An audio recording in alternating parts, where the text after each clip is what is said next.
One of the biggest issues today for directors of publicly traded banks in the realm of compensation would be compliance. There's been an awful lot of compliance issues that have been forced down on bank directors at this particular point in time by regulators, the SEC. Managing those compliance requirements is a big deal for publicly traded banks these days.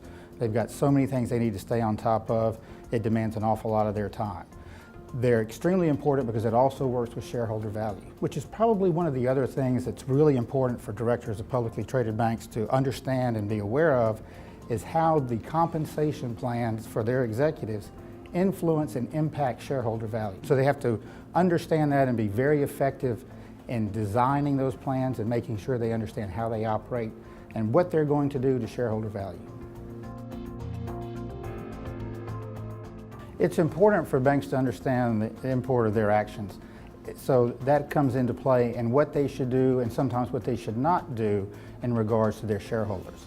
An example is that the bank, primarily the directors and the executives, need to be more conscious of effectively communicating policies and procedures to the shareholders in simple terms, so they understand how their compensation plans work and the impact to shareholders and how the shareholders are going to benefit from those particular compensation plans they've approved and put in place.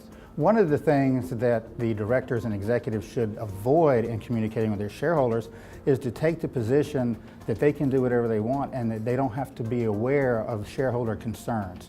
There are too many companies out there these days that are providing advice to shareholders on proxy votes. They need to understand that the viability of their compensation plans are contingent upon shareholder understanding and approval. One of the things that has been common in the past are golden parachutes for executives. And recently it has become clear that these are very bad programs for executives and banks and shareholders. The reason being is that a golden parachute involves certain things, primarily large severance payments in the event of termination of service for a variety of reasons. The impact to shareholders is usually negative, and the reason is because a lot of these payments have features that cost the bank and the shareholders additional money by having to make the executives whole. That is very detrimental to shareholders because it takes away the value that they receive in some kind of transaction or event like a change in control.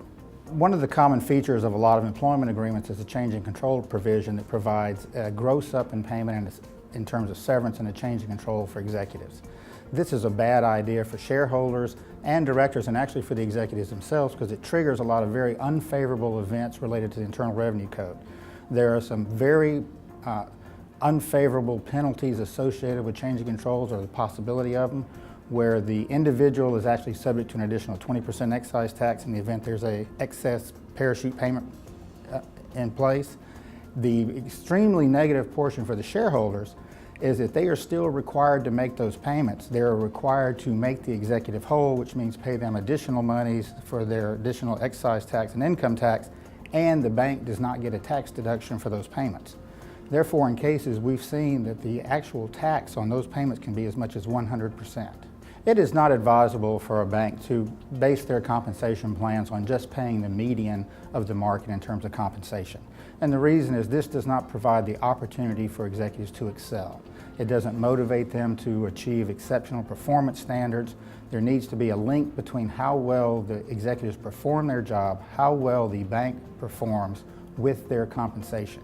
It is appropriate to align salary with median market conditions, but we always recommend that total compensation, which is the other factors, bonuses, restricted stock, any kind of equity awards, be targeted towards the upper quartile, and it gives the executive the opportunity to earn very attractive compensation based on how well they perform.